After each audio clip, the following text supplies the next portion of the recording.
যাও মাসুদ তুমি এই কথাকে বলবে আর পালিয়ে গেছে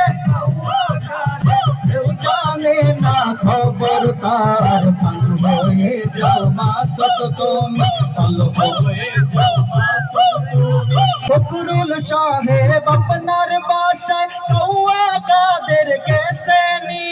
ঠাকুর গাঁয়ের বাসায় আপনি থাকতে তারে দিছেননি ওই ফকরুল সাহেব আপনার বাসায় কৌয়া কাদের গেছে নি ঠাকুর গাঁয়ের বাসায় আপনি থাকতে তারে দিছেননি তার সাথে যে হিসেব বাকি তার সাথে যে হিসেব বাকি আছে কোটি জনতার পালিয়ে গেছে কৌয়া কাদের কেউ জানে না খবর তার ভালো হয়ে